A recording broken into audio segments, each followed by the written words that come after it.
saints. Today I am going to introduce to you the saint of the day, Saint Maria Faustina Kowalska, a gift from God for our times, who reminded the world about the biblical truth about merciful love of God for every human being and called to proclaim it to the world through the testimony of life, deed, word and prayer. Apostle of divine mercy, prophet of our times, great mystics, mistress of spiritual life.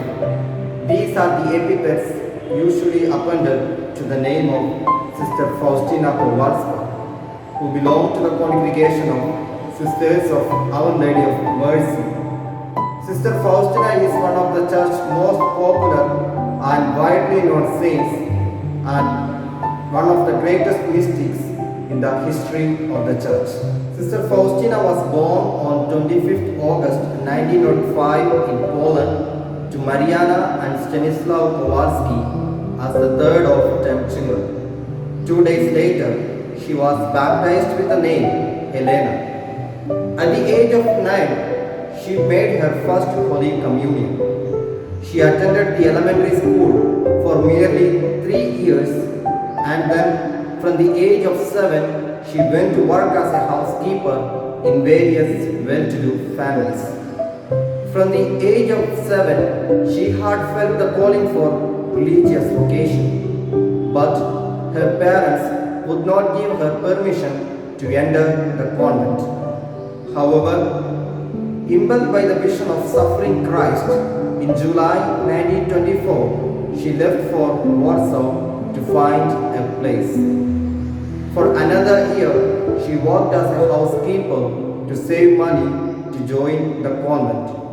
On 1st August 1925, she entered the congregation of Sisters of Our Lady of Mercy in Warsaw, taking the name Sister Maria Faustina Kowalska of the Blessed Sacrament. She lived the congregation for 13 years, staying in many houses, working as cook, shop assistant in baker's shop, gardener and portress. She suffered from tuberculosis of the lungs. Greater sufferings from those which were caused by tuberculosis, she offered as a voluntary sacrifice for sinners as the Apostle of Divine Mercy.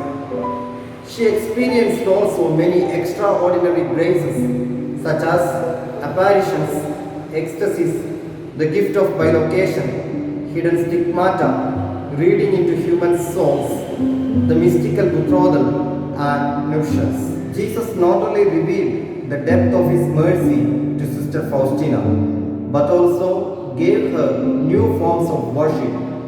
The picture inscribed, Jesus, I trust in you, the feast of divine mercy, the chaplet of divine mercy, and the prayer in the hour of his death on the cross, the hour of mercy. To each of these forms of worship, as well as to the preaching of the message of mercy, he attached great promises on condition that we care about the attitude of trust in God, that is to fulfill his will and show mercy to our neighbors. Sister Faustina died in Krakow on 5th October 1938 at the age of just 33. Out of her charism and mystical experience grew the apostolic movement of the Divine Mercy, which continues her mission for Christ, proclaiming the message of mercy to the world through the testimony of life, deeds, words, and prayer. On 18th April 1993, the Holy Father, John Paul II, raised her to the glory of the altars. And on 30th April 2000, numbered her among the saints of the church. Her relics are in the Shrine of Divine Mercy in Krakow. The Holy Father, John Paul II, wrote that, in the age of totalitarianism, Sister Faustina became the ambassador of the message that the only power strong enough to counteract the evil is the truth of God's mercy. He called her diary a gospel of mercy written from a 20th century perspective, which has helped people to survive the extremely painful experiences of these times. As we celebrate the feast of Saint Faustina, I would recommend to you, dear listeners, the Diary of Saint Faustina, Divine Mercy in My Soul, which is available even online for your reading and reflection. May God bless us all through the intercession of Saint Faustina Kowalska. On behalf of Saints Fans Association, I wish you all a very happy feast.